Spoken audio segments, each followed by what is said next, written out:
अस्सलाम वालेकुम class. So today our topic is meiosis. क्योंकि माइटोसिस हम पिछले लेक्चर में पूरा प्रॉपर एंड कर चुके थे और आई होप कि वो आपको क्लियर होगा। So let's talk about meiosis now. Topic start करने से पहले यहाँ पर दो तीन ऐसी चीज़ें जो आपको पहले से पता होनी चाहिए, क्योंकि इस टॉपिक में वो तमाम डिस्कस होंगे और जब तक आपको वो क्लियर नहीं है टॉपिक क्लियर नहीं होगा। ठीक है, तो पहले ये कि डिप्लॉइड सेल क्या होता है, हिप्लॉइड सेल क्या होता है, और तीसरी एक टर्म यूज़ होगी जिसको हम कहते हैं होमोलोगस क्रोमोसोम्स। ठीक है, और जीन भी एक आपको पता होना चाहिए कि क्या होता है। ठीक है, तो पहले डिप्लॉइड से स्टार्ट करते हैं। ठीक है, अब देखें आपकी जो बॉडी है, हमारी जो बॉडी है, ठीक है, हमारी सारी बॉडी में जितने भी सेल्स हैं वो सारे डिप्लॉइड सेल्स हैं। ठीक है, डिप्लॉइड सेल्स हैं। डिप्लॉइड सेल्स यानी उन सेल्स में 46 नंबर ऑफ़ क्रोमोसोम्स हैं। ठीक है, 46 नंबर ऑफ़ क्रोमोसोम है।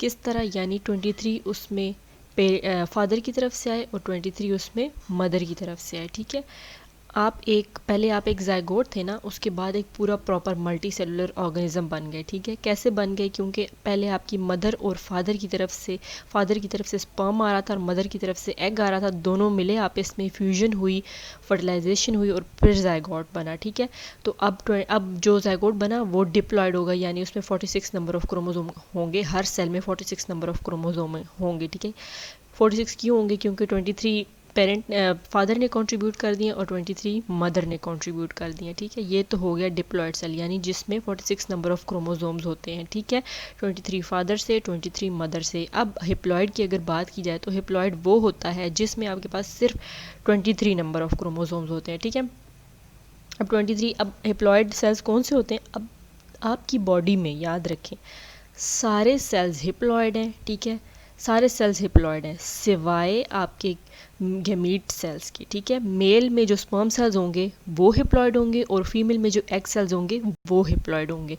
इनके अलावा जितने भी सेल्स हैं वो सारे डिप्लॉयड हैं, यानी सब में 46 नंबर ऑफ़ क्रोमोसोम्स हैं। ठीक है, आपके आई के सेल हो गए, ठीक है, आपके हार्ट सेल हो गए, आपके जितने भी सेल्स हैं सिवाय गेमेटिक सेल के, ठीक है, उसमें 46 नंबर ऑफ़ क्रोमोसोम होंगे, यानी 23 मदर से आए हुए और 23 फादर से आए हुए। इसलिए जब भी अक्सर डीएनए टेस्ट कराया जाता है तो पता चल जाता है ना कि आप किसके मतलब किसकी आपका फ़ादर कौन है, ऐसे पता चल जाता है ना। वो इसीलिए पता चल जाता है क्योंकि आपके हर सेल में आधी कंट्रीब्यूशन फादर की तरफ से और आधी कंट्रीब्यूशन मदर की तरफ से हुई होती है। ठीक है जी, अब क्लियर है डिप्लॉयड सेल क्या होता है और हिप्लॉयड सेल क्या होता है। डिप्लॉयड को 2n से डिनोट करते हैं, n यानी नंबर ऑफ़ क्रोमोसोम और 2 यानी दो सेट क्रोमोसोम, यानी 23 और 23 प्लस 23 इज इक्वल्स टू 46 और n यानी सिर्फ 23। ठीक है जी, तो ये मेन डिफरेंस हो गया हैप्लॉयड और डिप्लॉयड में। एक और टर्म आएगी जहाँ पर बात की जाएगी होमोलोगस क्रोमोसोम्स की। तो पढ़ते हैं कि होमोलोगस क्रोमोसोम क्या होता है। अब इसमें देखिए कुछ ऑर्गेनिजम्स होते हैं, हर ऑर्गेनिज्म जो होता है ना उसका डिफरेंट नंबर ऑफ़ क्रोमोसोम होता है। जैसे ह्यूमंस का डिफरेंट नंबर ऑफ़ क्रोमोसोम होगा, प्लांट के डिफरेंट प्लांट की डिफरेंट नंबर ऑफ़ क्रोमोसोम्स होंगे। ठीक है, अब अगर हम इसकी बात करते हैं, मटर के प्लांट की बात करते हैं तो इसमें 14 नंबर ऑफ़ क्रोमोसोम्स होते हैं। ह्यूमंस की बात करते हैं तो हमारे पास 46 नंबर ऑफ़ क्रोमोसोम होते हैं। अगर हम चिंपैंजीज़ की बात करें जो हमसे थोड़े क्लोजली रिलेटेड है, ठीक है, तो उसमें क्या होगा कि 48 नंबर ऑफ़ क्रोमोसोम्स होंगे। ठीक है, अब जो क्रोमोसोम्स है ना अब यहाँ पर क्या लिखा हुआ है, different organisms have different number of chromosomes, humans have 46 chromosome, this is the diploid number of humans. ठीक है, अब वही बात हो गई कि अगर 46 नंबर ऑफ क्रोमोसोम्स है तो हम कहेंगे कि ये डिप्लॉयड सेल है। ठीक है, और ह्यूमंस जो है वो डिप्लॉयड ऑर्गेनिजम्स हैं। ठीक है, chromosomes can be grouped in pairs called homologous chromosome. अब क्रोमोसोम जो होते हैं ना वो ग्रुपिंग भी कर सकते हैं, पेयर्स में अरेंज भी हो जाते हैं एक दूसरे के साथ, तो तब हम कहते हैं कि ये होमोलोगस क्रोमोसोम है। ठीक है, अब इसका मतलब क्या है, होमोलोगस क्रोमोसोम्स वो क्रोमोसोम होते हैं जिनकी शक्ल एक जैसी होती है, जिनका साइज़ एक जैसा होता है, जिनकी सेंट्रोमेयर की पोजीशन एक जैसी होती है और जिनमें जीन जो होते हैं उनकी पोजीशन भी एक जैसी होती है। अब जीन क्या होते हैं, देखिए आपके पास एक क्रोमोसोम का स्ट्रक्चर है, ठीक है, सामने आपको नज़र आ रहा है क्रोमोसोम का स्ट्रक्चर, उसके ऊपर आपको ये लाइट ब्लू कलर की स्ट्रिप्स भी नज़र आ रही हैं, थोड़ी सी पट्टियाँ सी बनी हुई। ठीक है, ये जीन्स हैं। ठीक है, जीन्स क्या करते हैं, जीन्स अब सिंपल उसमें याद रखें कि जीन्स का क्या काम होता है, वो आपकी डिफरेंट ट्रेड्स को कंट्रोल करते हैं। ठीक है, ट्रेड्स में क्या आ जाता है, ट्रेड्स यानी कैरेक्टर, यानी आपके बालों का कलर, बालों का टेक्सचर, बालों की शेप करली है या स्ट्रेट है, ब्लैक है, ब्राउन है, आपकी आंखों का कलर ब्राउन है, ग्रीन है, ब्लू है। ठीक है, और कुछ लोग होते हैं जिनका ईयर लोब जो होता है वो अटैच होता है, कुछ लोग होते हैं जिनका अटैच नहीं होता। तो ये सारे ट्रेड्स, जितने भी ट्रेड्स हैं, ये कौन सी चीज़ कंट्रोल कर रही है? ये जीन कंट्रोल कर रहा है, ठीक है। और जीन कहाँ प्रेजेंट होता है? क्रोमोज़ोम में प्रेजेंट होता है, ठीक है। क्रोमोज़ोम क्या है? हमारा जेनेटिक मटीरियल है, ठीक है।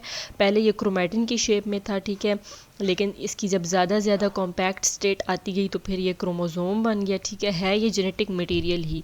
इसके ऊपर डिफरेंट जीन्स हैं। जीन्स क्या करते हैं?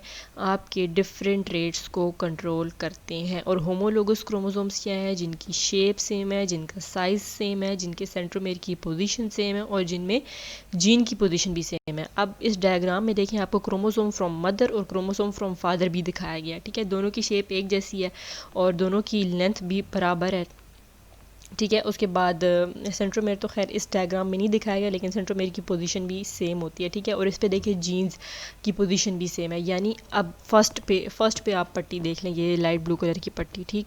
अब इसमें अगर मैं कहूँ कि ये जीन है, ये आपकी आई कलर का जीन है, ठीक है। अगर ये ग्रीन आई कलर का जीन है तो दूसरा जो क्रोमोसोम फ्रॉम फादर है उस पर जो फर्स्ट नंबर भी पट्टी है तो वो भी ग्रीन आई कलर का ही होगा, ठीक है। यानी इस तरह जीन्स की पोजीशन सेम होगी, ठीक है। तो अब आई होप कि होमोलोगस क्रोमोसोम का हो गया होगा क्लियर। अगर नहीं हुआ तो आप इसको दोबारा रिपीट करके सुने, समझ आ जाएगी। Just keep it in mind. Homologous chromosomes वो होते हैं जिनकी शेप एक जैसी होती है, सेम साइज़ होता है, सेम सेंट्रोमेर की पोजीशन होती है और सेम जीन पोजीशन होती है, ठीक है। यानी अगर एक जीन फर्स्ट नंबर पे प्रेजेंट है, दूसरा भी फर्स्ट नंबर पे प्रेजेंट है, यानी वो दोनों जो फर्स्ट नंबर पे प्रेजेंट होंगे ना वो सेम होंगे आप इसमें, ठीक है। एग्जांपल मैंने दे दी। अगर मदर के फर्स्ट स्ट्रिप में यहाँ पर आपको एग्जांपल एज एन एग्जांपल बता रही हूँ, अगर फर्स्ट स्ट्रिप ग्रीन आई कलर की है तो फादर पे भी ग्रीन आई कलर की होगी, ठीक है। ये चीज़ होती है।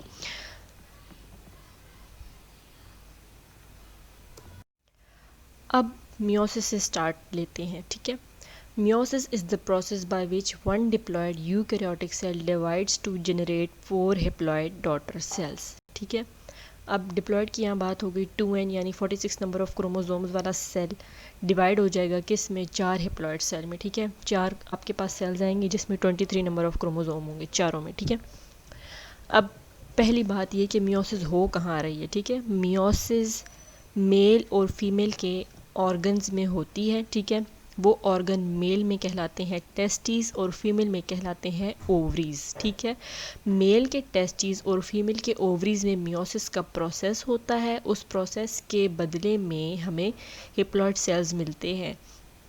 उस ऑर्गन के सेल होते डिप्लॉयड ही हैं, यानी वो 46 नंबर ऑफ क्रोमोसोम्स ही होते हैं उन सेल्स में। ओवरीज के सेल भी 46 नंबर ऑफ क्रोमोसोम्स होते हैं और टेस्टिस के सेल्स भी 46 नंबर ऑफ क्रोमोसोम्स होते हैं। लेकिन जब वो डिवाइड करते हैं, उनमें जब मियोसिस होती है तब जाके वो हेप्लॉयड हो जाते हैं, ठीक है। इसलिए कहते हैं कि गेमेटोजेनेसिस जब होती है, यानी जब गेमीट्स बनते हैं, यानी ओवरीज में जब मियोसिस होगी, ओवरीज के सेल्स में जब मियोसिस होगी तो आपके पास जो सेल्स आगे बनेंगे, एग सेल्स बनेंगे, वो हेप्लॉयड होंगे। और मेल के टेस्टिस के सेल्स में जब मियोसिस होगी तो फिर आगे जो सेल्स बनेंगे, स्पर्म्स जो बनेंगे, वो हेप्लॉयड होंगे, ठीक।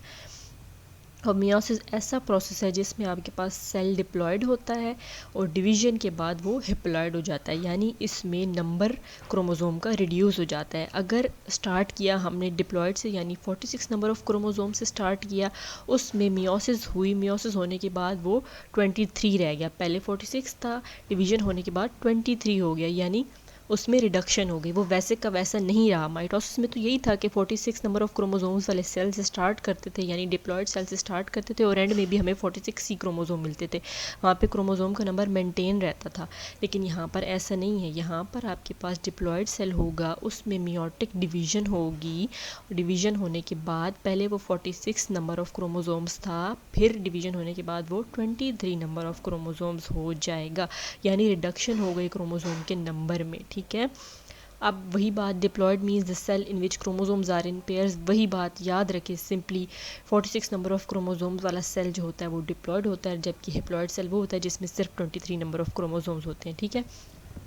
अब देखें, the word meiosis comes from Greek word meion meaning to make smaller. अब मियोसिस का मतलब ही क्या है यहाँ पर बताया जा रहा है। ये वर्ड आया कहाँ से है, ग्रीक ओरिजिन है इसका, ठीक है, मियोन वर्ड से निकला है। इसका मतलब है यानी टू मेक स्मॉलर, किसी चीज़ को छोटा कर देना। Since it results in the reduction of chromosome number, अब वही बात होगी, meiosis and meion word Greek word से निकला है, तो क्या होगा कि इसके रिजल्ट में क्रोमोसोम का नंबर जो है वो आधा हो जाएगा। यानी स्टार्ट माइटोसिस और मियोसिस दोनों डिप्लॉयड सेल से ही होंगे, यानी माइटोसिस और मियोसिस दोनों डिप्लॉयड सेल से स्टार्ट होंगे, यानी 46 नंबर ऑफ क्रोमोसोम वाले सेल से ही स्टार्ट होंगे। फ़र्क कितना है, माइटोसिस में क्रोमोसोम का नंबर मेंटेन रहता है, जबकि मियोसिस में पहले क्रोमोसोम का नंबर था 46, लेकिन फिर हो गया वो 23, यानी इसमें क्रोमोसोम का नंबर रिड्यूस हो गया। ठीक, मेन डिफरेंस ये है।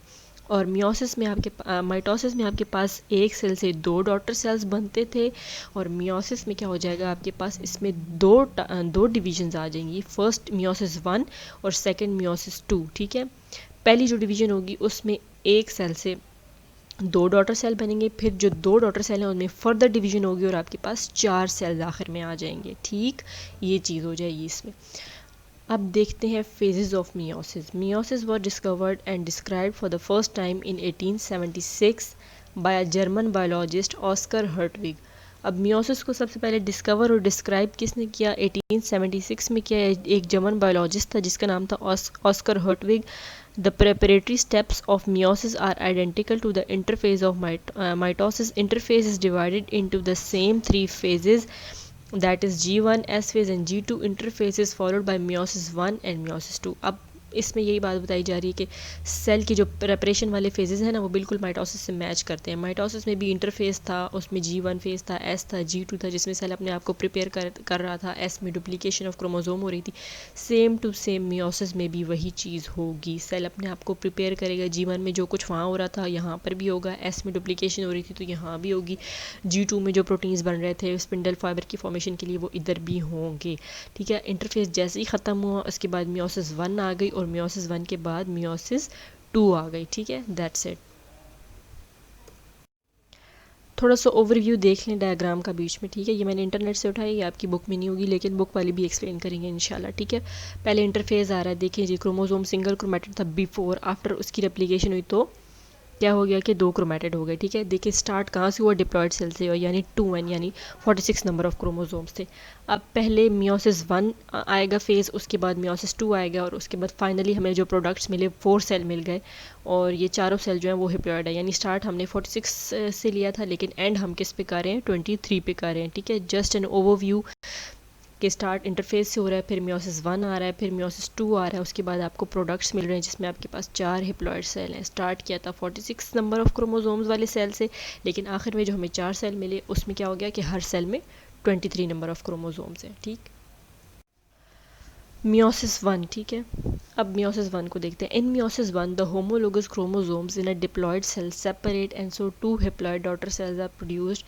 It is the step in meiosis that generates genetic variation. Meiosis 1 occurs in 2 main steps, that is karyokinesis and cytokinesis. The karyokinesis of meiosis 1 is subdivided into prophase 1, metaphase 1, anaphase 1 and telophase 1. अब आपको meiosis 1 में यही बताया गया कि इसमें homologous chromosomes, ठीक है, मियोसिस स्टार्ट कहाँ से हो रही थी, डिप्लॉयड सेल से हो रही थी, जिसमें 46 नंबर ऑफ क्रोमोसोम्स थे। ठीक है, 23 आपके पास थे मदर से, 23 आपके पास थे फादर से। अब इसमें क्या होता है कि फादर और मदर में क्रोमोसोम्स ऐसे, कुछ क्रोमोसोम्स ऐसे होंगे जो एक जैसे होंगे। ठीक है, वो क्या करेंगे, आपस में पेयर अप करने की कोशिश करेंगे, यानी आपस में जुड़ने की कोशिश करेंगे। ठीक है, अब जब वो एक दूसरे को पहचान लेंगे ना कि ये अब फादर में एक क्रोमोसोम है, वो मदर में एक क्रोमोसोम से मैच कर रहा है। ठीक है, तो दोनों क्या करेंगे, आपस में पेयरिंग कर लेंगे। ठीक है, इन्हीं को हम कहते हैं कि ये होमोलोगस क्रोमोसोम्स हैं। ठीक है, जिन्होंने आपस में पेयर अप कर लिया क्योंकि वो आइडेंटिकल थे एक दूसरे के साथ। ठीक, इनकी साइज़ एक जैसा था, शेप एक जैसी थी, सेंट्रोमेर की पोजीशन एक जैसी थी। ठीक है, और जीन्स की लोकेशन भी एक जैसी थी, तो उन्होंने क्या किया, आपस में पेयर अप कर लिया। ठीक है, जैसे आप क्लास में कोई आपका फ्रेंड होता है, ठीक है, आप देखते हैं कि उसकी क्वालिटीज़ आपके साथ मैच कर रही हैं, आपकी तरह हार्ड वर्किंग है या और उसकी बहुत सारी चीज़ें आपसे मैच करती हैं, तो आप उसके साथ पेयर अप कर लेते हैं, उसके साथ आप दोस्ती कर लेते हैं, उसके साथ उठना बैठना शुरू कर देते हैं। इसी तरह क्रोमोसोम भी देखते हैं कि हमारे जैसा इक्विलेंट, हमसे हमारा इक्विलेंट यानी साइज़ में एक जैसा, शेप में एक जैसा, जीन की सेंट्रोमेयर की पोजीशन में एक जैसा, जीन की पोजीशन में एक जैसा, तो वो उसके साथ क्या करते हैं, पेयर अप कर लेते हैं। ठीक है, तो यही बन जाते हैं होमोलोगस क्रोमोसोम्स। ठीक है, जो क्रोमोसोम्स एक जैसे होते हैं वो पेयर अप कर लेते हैं। याद रखें ये होमोलोगस क्रोमोसोम्स की जो आपस ये जो पेयरिंग होती है ना, ये हमेशा फादर और मदर इन दोनों क्रोमोसोम्स के दरमियान में होगी। ऐसा नहीं कि फादर की क्रोमोसोम आपस में देखें कि हम कहाँ से मैच करें वो एक दूसरे के साथ कर लें, मदर की क्रोमोसोम आपस में देखें, वो ऐसे नहीं, फादर वाला क्रोमोसोम मदर वाले क्रोमोसोम के साथ पेयर अप करेगा। ठीक है, ऐसे होगा। अब इसमें आपको बताया जाता है कि the homologous chromosomes in diploid cell separate. अब इसमें वही बात कर दी, क्रोमोसोम उसी तरह सेपरेट हो जाएंगे और two haploid daughter cells meiosis 1 में। ठीक है, पहले मियोसिस 1 में होगा कि एक सेल आप ले रहे हैं जो कि डिप्लॉयड है। ठीक है, उसमें होमोलोगस क्रोमोसोम्स हैं, क्रोमोसोम ने पेयर अप किया हुआ है। अब वो सेल जब डिवाइड होगा, ठीक है, तो तब उसके नतीजे में 2 सेल्स बनेंगे और जो 2 सेल बनेंगे वो हैप्लॉयड हो जाएंगे। ठीक है, अब उसके बाद क्या, it is a step in meiosis that generates genetic variation. अब इसमें कुछ ऐसे प्रोसेस होते हैं जिसकी वजह से जेनेटिक वेरिएशन आ जाती है। कैसे आ जाती है आगे आपको क्लियर हो जाएगा। ठीक है, अब मियोसिस 1 भी जो है ये भी 2 स्टेप्स में होता है। कैरियोकाइनेसिस पहले न्यूक्लियस की डिवीजन, फिर साइटोकाइनेसिस, फिर साइटोप्लाज्म की डिवीजन। ठीक है, अब इसी तरह कैरियोकाइनेसिस ऑफ मियोसिस 1 इज सब डिवाइडेड। अब इसमें भी इसी तरह आ गया prophase 1, metaphase 1, anaphase 1 and telophase 1। ये 1 इसके लिए इसके साथ इसी लगाया हुआ है क्योंकि इसमें 2 टाइप की डिविजन्स आ गई ना, पहले मियोसिस 1 होगी फिर मियोसिस 2 होगी, तो डिफ्रेंशिएट करने के लिए ये बताया गया, साथ इसके 1 लगाया गया। ठीक है, अब अगर हम प्रोफेज 1 से स्टार्ट करें, ठीक है, prophase 1 is the longest phase in meiosis. Meiosis में सबसे जो लॉन्गेस्ट फेज है वो प्रोफेज 1 है। ठीक है, इस स्टेज में क्या हो जाता है, वही बात कि क्रोमैटिन कंडेंस हो जाता है क्रोमोसोम्स में। ठीक है, पहले क्रोमैटिन क्या था, थ्रेड लाइक फॉर्म में था, जब वो ज़्यादा कंडेंस हुआ, कॉम्पैक्ट होना शुरू हुआ, तो फिर क्रोमोसोम की शेप में आ गया। सारा एक्सप्लेन किया हुआ है ऑलरेडी माइटोसिस में कि क्रोमैटिन क्या होता है, क्रोमोसोम क्या होता है। ठीक है, the homologous chromosome line up with each other and form pairs by process called synapsis. अब वही बात हो गई, होमोलोगस क्रोमोसोम क्या करते हैं, पेयर अप कर लेते हैं। ठीक है, अब देखिए एस फेज़ में डुप्लीकेशन हो गई है। अब हर क्रोमोसोम के 2 सिस्टर क्रोमैटिड्स हैं। ठीक है, अब इसमें अब क्या हो गया कि ऐसे क्रोमोसोम जो एक दूसरे के साथ मैच कर रहे होंगे वो आपस में लाइन अप करना शुरू कर देंगे, पेयर अप करना शुरू कर देंगे। ठीक है, एक क्रोमोसोम था उसके 2 क्रोमैटिड्स थे। ठीक है, यानी जब वो पेयर अप करने से पहले, लेकिन जैसे ही उसने अपने साथ वाला क्रोमोसोम देखा, उससे मैचिंग क्रोमोसोम देखा, उसके साथ पेयर अप कर लिया। पेयर अप करने के बाद क्या हो गया कि उन्होंने एक बाइवेलेंट बना लिया, यानी 2 क्रोमोसोम इकट्ठे हो गए और अब कितने क्रोमैटिड्स हो गए, 4 क्रोमैटिड्स हो गए। ठीक है, अब ये जिस प्रोसेस के ज़रिए ये लाइन अप हो जाते हैं, एक दूसरे के साथ पेयर बना लेते हैं ना, इस प्रोसेस को हम कहते हैं कि साइनेप्सिस का प्रोसेस हो गया। ठीक है, each pair of homologous chromosome is called as bivalent. अब देखें पहले जो क्रोमोसोम था अगर सिंगल लिया जाए तो एक क्रोमोसोम के 2 क्रोमैटिड थे। ठीक है, लेकिन जैसे उसने पेयर कर लिया दूसरे क्रोमोसोम के साथ, देख लिया कि वो मेरे साथ मैच कर रहा है, उसके साथ पेयर कर लिया, अब 2 क्रोमोसोम्स हैं और क्या हो गया कि उनके 4 क्रोमैटिड्स हैं। ठीक है, तो ऐसी सिचुएशन को हम कहते हैं कि ये बायोवेलेंट है। पेयर अप उन्होंने कर लिया है, लेकिन अब क्या हो गया कि अब उसके 4 क्रोमैटिड्स हो गए। अब 4 क्रोमैटिड्स जब हो जाते हैं ना, तो इस स्टेट को हम कहते हैं कि टेट्राड, यानी 4 क्रोमैटिड्स हो गए तो इसको हम टेट्राड भी कहते हैं। और बायोवेलेंट तब कहते हैं यानी 2 क्रोमोसोम हैं लेकिन उनके अब 4 क्रोमैटिड्स हो गए हैं। सिंगल में देखा जाए तो एक क्रोमोसोम के 2 क्रोमैटिड्स होते हैं, लेकिन जैसे ही उसने दूसरे क्रोमोसोम के साथ पेयर अप कर लिया तो अब वो क्या बन गया, वो बायोवेलेंट बन गया और उसके 4 क्रोमैटिड्स हो गए। ठीक, अब यही बात आपको बताई हुई, each pair of homologous chromosome is called bivalent. Each bivalent has 4 chromatids. Her bivalent के 4 क्रोमैटिड नीचे दिखा भी दिया गया है। एक ब्लू में क्रोमोसोम है, एक ऑरेंज में क्रोमोसोम है। ब्लू में सपोज करें कि ये फादर की तरफ से है, ऑरेंज में सपोज करें ये मदर की तरफ से है। दोनों ने देखा कि एक दूसरे के साथ ये इनके मैच हो रही है, इनकी पोजीशन भी, सेंट्रोमेयर की पोजीशन भी मैच हो रही है, साइज़ भी मैच हो रहा है, शेप भी मैच हो रही है और जीन्स की लोकेशन भी मैच हो रही है। तो दोनों ने एक दूसरे के साथ पेयर कर लिया। पेयर करने के बाद क्या हो गया कि अब ये बायोवेलेंट बन गए हैं और इसके 4 क्रोमैटिड्स हो गए हैं। ठीक है, और इसको हम टेट्राड भी कह सकते हैं। The 2 non sister chromatids of homologous chromosome join each other at certain points along there length. अब नॉन सिस्टर क्रोमैटिड्स क्या हैं, देखें जब हम एक क्रोमोसोम की बात करते हैं ना सिंगल, तो उसके जो अपने 2 क्रोमैटिड्स होते हैं वो आपस में सिस्टर क्रोमैटिड्स होते हैं। लेकिन जब अब देखें इसमें एक ब्लू है और एक ऑरेंज क्रोमोसोम है, ऑरेंज और ब्लू वाले, अब देखें एक क्रोमैटिड ब्लू वाला और एक क्रोमैटिड ऑरेंज वाला, अगर इनकी बात की जाए तो ये नॉन सिस्टर क्रोमैटिड्स हो गए, ठीक है। ये एक ही क्रोमोसोम के नहीं है, ये दो डिफरेंट क्रोमोसोम के क्रोमैटिड्स हैं, तो इसको हम क्या कहते हैं कि ये नॉन सिस्टर क्रोमैटिड्स हैं। Let me repeat it again. अगर हम एक सिंगल क्रोमोसोम की बात करते हैं जिसके दो क्रोमैटिड होते हैं, वो दोनों क्रोमैटिड आपस में क्या होते हैं, सिस्टर क्रोमैटिड्स होते हैं। लेकिन अगर हम दो डिफरेंट क्रोमोसोम्स की बात करें, जैसे यहाँ पर है एक ऑरेंज है और एक ब्लू है नीचे डायग्राम में, तो इन दोनों की जो क्रोमैटिड्स होंगे वो नॉन सिस्टर क्रोमैटिड्स होंगे ऑफ होमोलोगस क्रोमोसोम्स। अब ये दोनों हैं तो होमोलोगस क्रोमोसोम्स ही, एक दूसरे के साथ मैच भी करते हैं, इनकी हर चीज़ आपस में मैच भी करती है, तो हुए ये होमोलोगस क्रोमोसोम्स। लेकिन इनकी जो क्रोमैटिड्स हुए वो एक दूसरे के नॉन सिस्टर क्रोमैटिड्स कहलाएंगे, ठीक है। अब प्रोफेज 1 में क्या हो रहा है कि ये जो नॉन सिस्टर क्रोमैटिड्स हैं कि क्या करते हैं कि ये एक दूसरे के साथ ना एक दूसरे को ज्वाइन करने शुरू कर देते हैं। अब देखें, ये ब्लू वाला ऑरेंज के साथ मिक्स हो रहा है और ये ऑरेंज वाला ब्लू के साथ मिक्स हो रहा है, ठीक है। कुछ पॉइंट्स पे ये क्या करते हैं, एक दूसरे के साथ ज्वाइन करना शुरू कर देते हैं, ठीक है, बिल्कुल ही ज्वाइन करना शुरू कर देते हैं। पहले तो उन्होंने सिर्फ पेयर किया हुआ था ना, यानी एक दूसरे के साथ जुड़ गए थे, पेयर किया हुआ था, लेकिन अब ये क्या करें कि एक दूसरे के साथ अपने सेगमेंट्स एक्सचेंज कर रहे हैं, ठीक है। अब देखिए, आधा जो ब्लू है वो ऑरेंज हो चुका है और आधा जो ऑरेंज है वो आधा ब्लू हो चुका है, ठीक है। तो इन्होंने क्या कर लिया कि अपने कुछ पार्ट्स को एक्सचेंज कर लिया, ठीक है। अब कुछ अपना जो थोड़ा सा पार्ट था ना वो ब्लू वाले ने ऑरेंज को दे दिया और ऑरेंज वाले ने ब्लू को दे दिया, ठीक है। अब जिस पॉइंट पे इन्होंने ये चीज़ की है, ठीक है, जिस पॉइंट पे यहाँ पर इनके बीच में ये चीज़ आपस में हुई है, उस पॉइंट को हम क्या कहते हैं, क्याज़्मेटा कहते हैं। अब देखें, एक ये पॉइंट जहाँ पर मैच कर रहे हैं आप इसमें, ये ब्लू और ऑरेंज एक्स की शेप सी बन रही है, तो इस पॉइंट को हम कहते हैं कि क्याज़्मेटा है, ठीक है।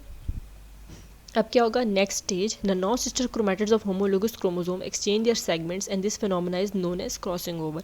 देखिए, पहले तो ये है ना कि ये आपस में क्या करते हैं कि ज्वाइन करते हैं एक दूसरे को, ठीक है, सर्टेन पॉइंट्स पे ज्वाइन करना शुरू करते हैं। उन पॉइंट्स को हम कहते हैं कि ये क्याज़्मेटा है, ठीक है। जिस पॉइंट पे ये एक दूसरे को अटैच कर रहे होते हैं उसको हम कहते हैं क्याज़्मेटा कहते हैं। लेकिन जैसे ही ब्लू वाले ने अपना आधा सेगमेंट ऑरेंज को दिया, ऑरेंज वाले ने आधा सेगमेंट ब्लू को दिया, तो ये प्रोसेस कहलाता है क्रॉसिंग ओवर, यानी इन्होंने अपने कुछ सेगमेंट्स एक्सचेंज कर लिए। अब इस फिनोमेना को हम कहते हैं कि क्रॉसिंग ओवर हो गई है, ठीक। बात क्लियर हो गई, यानी पहले क्रोमोसोम्स ने अपने आप को कुछ पॉइंट्स पे अटैच करना शुरू किया, जिस पॉइंट पे अटैच करना शुरू किया उसको हम कहते हैं क्याज़्मेटा। और जब इन्होंने अपने क्रोमोसोम के डिफरेंट सेगमेंट्स एक्सचेंज कर लिए, ठीक है, तो इस प्रोसेस को हम कहते हैं कि अब क्या हो गया है, क्रॉसिंग ओवर हो चुकी है। इस डायग्राम में देखिए जी, ताकि आपको और क्लियर हो जाए कि क्याज़्मा क्या है और क्रॉसिंग ओवर क्या है, ठीक है। देखिए, सबसे फर्स्ट डायग्राम पे आपको एक ब्लू और एक पिंक कलर का होमोलोगस क्रोमोसोम दिखाए गए हैं, ठीक है। सपोज़ ब्लू फादर से है और पिंक मदर से है, ठीक है। अब देखें, फिर अगली में आपको बता दिया गया कि क्याज़्मा क्या है। देखिए, point of contact, physical point of contact between two non sister chromatids of homologous chromosomes, ठीक है। यहाँ पर देखिए एक लिंक हो रहा है नॉन सिस्टर क्रोमैटिड्स के बीच में, एक फिजिकल लिंक जनरेट हो रहा है, एक पॉइंट ऑफ अटैचमेंट हो रही है, जिसके बदले में क्या होगा कि क्रॉसिंग ओवर का प्रोसेस होगा। क्रॉसिंग ओवर क्या है, जिसमें फादर और मदर के क्रोमोसोम आपस में एक दूसरे के साथ कुछ अपने सेगमेंट्स एक्सचेंज कर लेंगे, ठीक है। कुछ सेगमेंट्स एक्सचेंज कर लेंगे यानी कुछ डीएनए एक्सचेंज हो जाएगा, ठीक है, कुछ जीन्स एक्सचेंज हो जाएंगे आपस में एक दूसरे के साथ। अब सबसे आखिर वाले में देखें, अब ब्लू और पिंक में देखें चेंजेस आ गई हैं, एक हाफ पिंक है और एक हाफ ब्लू रह गया, ठीक है। अब ये क्या हो गया कि रिकॉम्बिनेशन होगी। पहला और आखिरी तो बिल्कुल सेम है, जैसे वो पेरेंटल थे वैसे ही आपके पास जो डॉटर क्रोमोसोम बने उसमें भी वैसा ही है, लेकिन बीच के जो दो हैं वो रिकॉम्बिनेंट्स हो गए। उनको रिकॉम्बिनेंट्स इनको इसलिए कहा हुआ है क्योंकि अब ये पहले जैसे नहीं रहे, इनमें न्यू एडिशन हो चुकी है और इनका पुराना वाला पार्ट जो था वो जा चुका है और उसकी जगह न्यू वाला आ चुका है, इसमें चेंजेस आ गई हैं।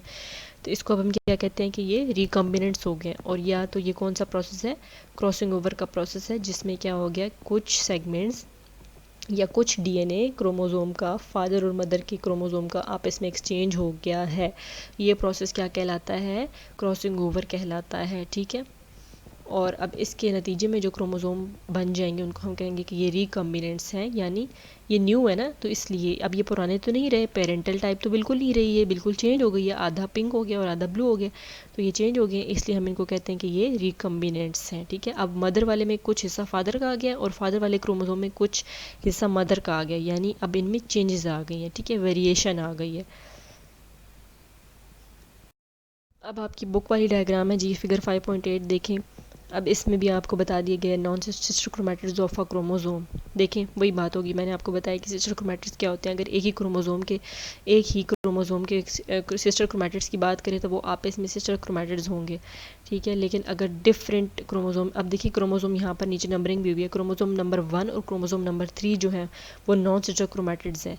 नॉन सिस्टर क्यों है? क्योंकि नंबर 1 वाला जो है वो फादर का है सपोज कर ले, और नंबर 3 वाला जो है वो मदर से है, तो ये एक दूसरे के नॉन सिस्टर हो गए। ठीक है, अगर हम 1 और 2 की बात करें तो ये सिस्टर क्रोमैटिड्स है, लेकिन अगर हम 1, 3 या 2 और 4 की बात करते हैं तो ये नॉन सिस्टर क्रोमैटिड्स हो गए।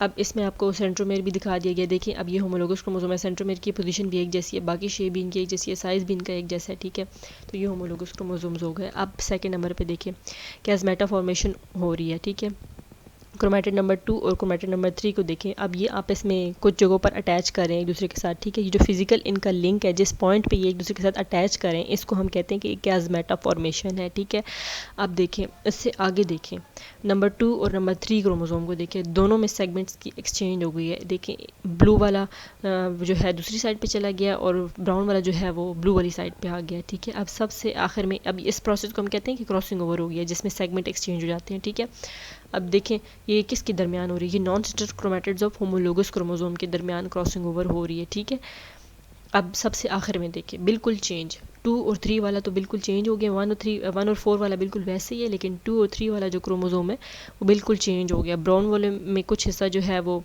थोड़ा सा ब्लूइश आ गया और ब्लूइश वाले में कुछ हिस्सा ब्राउन का आ गया। तो ये क्या है? इसमें बिल्कुल वेरिएशन आ गया, रिकम्बिनेशन हो गया, क्रॉसिंग ओवर हो गई है, वेरिएशन आ गया यानी चेंज हो चुका है। ठीक, तो यही मेन एक डिफरेंस है माइटोसिस और मियोसिस में, कि माइटोसिस में जो है ना क्रॉसिंग ओवर वगैरह वाली कोई चीज़ नहीं होती, ना ही वहाँ पर पेयरिंग अप होती है। ठीक है, लेकिन मियोसिस में अगर देखी जाए तो यहाँ पर होमोलोगस क्रोमोसोम पेयर अप भी कर लेते हैं और इनके दरमियान क्रॉसिंग ओवर भी हो जाती है। Main difference between mitosis and meiosis is this कि एक तो माइटोसिस में क्या है कि 46 नंबर ऑफ क्रोमोसोम मेंटेन रहता है, जबकि मियोसिस में 46 नंबर ऑफ क्रोमोसोम मेंटेन नहीं रहता, वो 23 हो जाता है जब आपके पास डॉटर सेल्स बनते हैं। दूसरा ये कि माइटोसिस में होमोलोगस क्रोमोसोम की पेयरिंग अप नहीं होती, लेकिन मियोसिस में होमोलोगस क्रोमोसोम्स की पेयरिंग अप होती है। तीसरा ये कि माइटोसिस में क्रॉसिंग ओवर नहीं होती, जबकि मियोसिस में क्रॉसिंग ओवर होती है। ठीक।